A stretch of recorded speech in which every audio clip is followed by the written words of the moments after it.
আসসালামু আলাইকুম ভিউয়ার্স। বাংলাদেশের সর্বশেষ আপডেট সংবাদে আপনাদের স্বাগত। জানিয়ে দিব হাতে থাকা সর্বশেষ আপডেট বাংলা সংবাদ। প্রথমেই সংবাদ শিরোনাম, গণভবন স্টাইলে লুট হলো মোল্লা কলেজ। এরপর জানিয়ে দিব গণতন্ত্র প্রতিষ্ঠার চলমান যাত্রা বাধাগ্রস্ত করতে নানা রকম ষড়যন্ত্র চলছে বলেছেন তারেক রহমান। এদিকে শিক্ষার্থীদের শান্ত থাকার আহ্বান সরকারের। আরও জানিয়ে দিব ক্ষুধা দরিদ্র ও দুঃশাসনমুক্ত বাংলাদেশ উপহার দিতে চাই বলেছেন সেলিম উদ্দিন। সর্বশেষ জানিয়ে দিব মৎস্য আহরণ বন্ধে দ্রুত কমিটি গঠনের নির্দেশ। এতক্ষণ শুনছিলেন সংবাদ শিরোনাম, এবারে বিস্তারিত। তবে অনুরোধ থাকবে ভিডিওটিতে একটি লাইক করবেন এবং কমেন্ট করে জানিয়ে দিবেন কোন জেলা থেকে আপনি আমাদের এই ভিডিওটি দেখছেন। গণভবন স্টাইলে লুট হলো মোল্লা কলেজ। গণভবন স্টাইলে লুট করা হয়েছে ডক্টর মাহবুবুর রহমান মোল্লা কলেজের জিনিসপত্র। বিভিন্ন টেলিভিশনের ভিডিও ফুটেজে দেখা যায় কলেজের চেয়ার টেবিল, কম্পিউটার, রাউটার সহ বিভিন্ন জিনিসপত্র অনেকে নিয়ে যাচ্ছেন। ঘোষণা অনুযায়ী সোমবার 25শে নভেম্বর সকাল থেকে কবি নজরুল ও সোহরাওয়ার্দী কলেজের শিক্ষার্থীরা বাহাদুর শাহ পার্কের সামনে লাঠিসোঁটা নিয়ে জড়ো হতে থাকেন। সেখান থেকে হাজারো শিক্ষার্থী ডোমরার মাহবুবুর রহমান মোল্লা কলেজের উদ্দেশ্যে রওনা দেন। এরপর মাহবুবুর রহমান মোল্লা কলেজে পৌঁছানোর পর সেখানে ব্যাপক তাণ্ডব চালান তারা। মাইকিং করে কলেজটিতে ভাঙচুর চালানো হয়। এদিকে ডক্টর মাহবুবুর রহমান মোল্লা কলেজের হামলার ঘটনায় 3 জন নিহত হয়েছে বলে দাবি করেছে কলেজ কর্তৃপক্ষ। এছাড়া হামলায় শতাধিক শিক্ষার্থী এবং বেশ কয়েকজন শিক্ষক আহত হয়েছেন বলে দাবি করা হয়েছে। সোমবার 25শে নভেম্বর মোল্লা কলেজের ব্যবস্থাপনা পরিচালক আশরাফ শামীর স্বাক্ষরিত এক সংবাদ বিজ্ঞপ্তিতে এই দাবি করেছেন। তবে কালবেলার পক্ষে কলেজ কর্তৃপক্ষের এই দাবির সত্যতার ব্যাপারে স্বতন্ত্রভাবে যাচাই করা সম্ভব হয়নি। বিজ্ঞপ্তিতে বলা হয়, ডক্টর মাহবুবুর রহমান মোল্লা কলেজ গভীর শোক ও ক্ষোভের সঙ্গে জানাচ্ছে যে আজ আমাদের শিক্ষা প্রতিষ্ঠানে এক নৃশংস হামলা চালানো হয়েছে। তথাকথিত 7 কলেজ শিক্ষার্থীদের ব্যানারে বহিরাগত একদল সন্ত্রাসী প্রবেশ করে ব্যাপক ধ্বংসযজ্ঞ চালায়। এ হামলায় 3 শিক্ষার্থী নির্মমভাবে প্রাণ হারায় এবং শতাধিক শিক্ষার্থী ও শিক্ষক আহত হয়েছেন। আহতদের মধ্যে অনেকের অবস্থা গুরুতর, যাদের মধ্যে কয়েকজনকে নিবিড় পর্যবেক্ষণ চিকিৎসা দেওয়া হচ্ছে।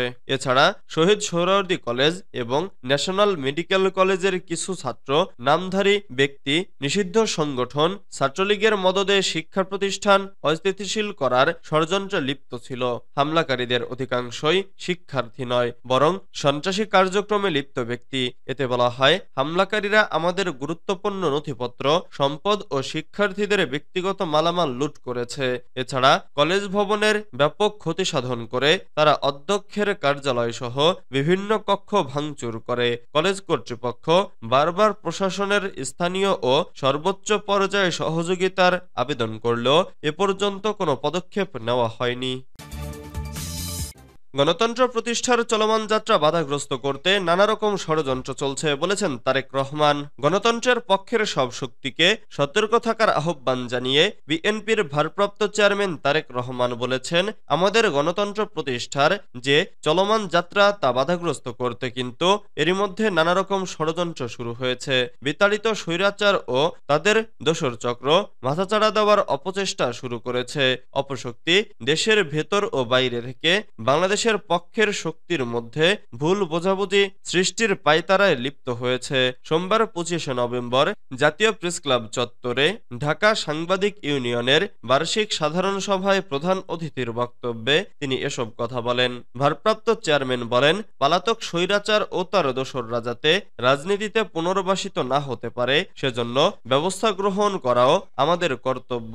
সেজন্য যথাযথ আইনগত এবং রাজনৈতিক পদক্ষেপ নেওয়া প্রয়োজন বলে আমরা মনে করি। তাদের একদিকে আদালতে বিচারের মুখোমুখি করা প্রয়োজন, অন্যদিকে অবশ্যই জনগণের আদালতে বিচারে প্রত্যাখ্যাত হওয়ার পরিস্থিতিতেও ফেলতে হবে। তিনি বলেন, ভোটের অধিকার প্রয়োগের সুযোগ পেলেই জনগণ গণহত্যাকারী, খুনি, লুটেরা এবং তাদের দোসরদের রাজনীতির মাঠ থেকে বিদায় করে দিতে সক্ষম হবে। বিএনপি মনে করে সংস্কার কার্যক্রমের পাশাপাশি একটি যৌক্তিক সময়ের মধ্যে অবাধ, সুষ্ঠু, নিরপেক্ষ নির্বাচন অনুষ্ঠান প্রতিষ্ঠান অবশ্যই প্রয়োজন। তারেক রহমান বলেন, সাংবাদিকতায় বস্তুনিষ্ঠতা বজায় রাখা অনেক গুরুত্বপূর্ণ।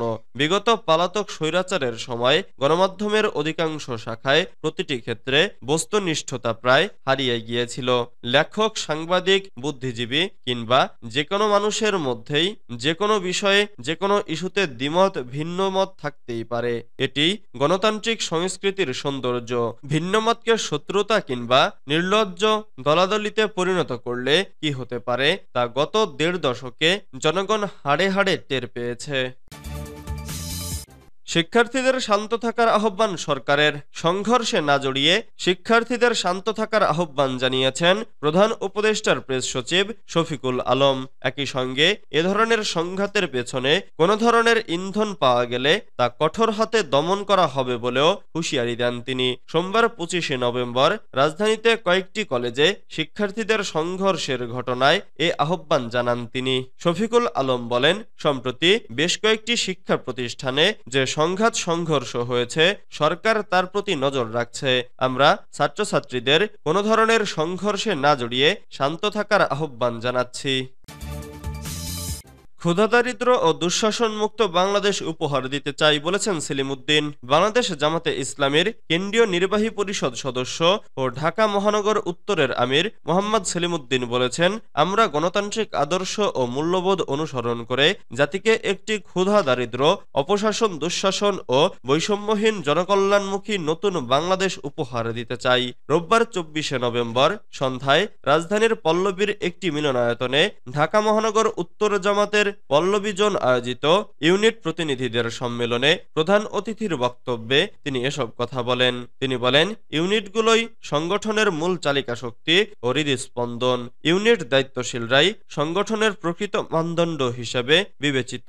তাই তাদের সংগঠনের মুখপাত্রের ভূমিকা পালন করে দিনকে বিজয় করার প্রাণান্তকর প্রচেষ্টা চালাতে হবে। তিনি ন্যায় ইনসাফের সমাজ প্রতিষ্ঠায় ইউনিট দায়িত্বশীল সহ সংগঠনের সকল স্তরের জনশক্তি ময়দানে ঐতিহাসিক ভূমিকা পালনের আহ্বান জানান। সেলিম উদ্দিন বলেন, সংগঠনের ইউনিট পর্যায়ের কার্যক্রম শক্তিশালী হলেই ঊর্ধ্বতন সংগঠন সুদৃঢ় হবে। অতীতে বাধা প্রতিবন্ধকতার মধ্যেই দিনের দাওয়াত ব্যাপকতা পেয়েছে।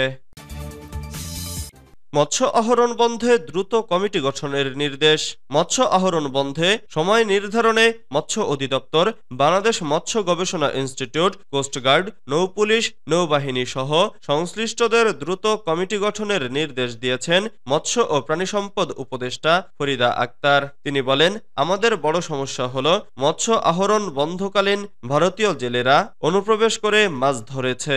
অনুপ্রবেশ ঠেকানোর জন্য ভারত সরকারকে আগেই এ বিষয়ে জানাতে হবে। সোমবার ২৫শে নভেম্বর সকালে মৎস্য অধিদপ্তরের সম্মেলন কক্ষে বঙ্গোপসাগরে মৎস্য আহরণ বন্ধের সময় পুনর্নির্ধারণ বিষয়ক কর্মশালায় প্রধান অতিথির বক্তব্যে তিনি এসব কথা বলেন। প্রজননের সঠিক সময় ও মৎস্য আহরণ বন্ধে বৈজ্ঞানিকভাবে নির্ধারণ করার ওপর গুরুত্বারোপ করেন উপদেষ্টা।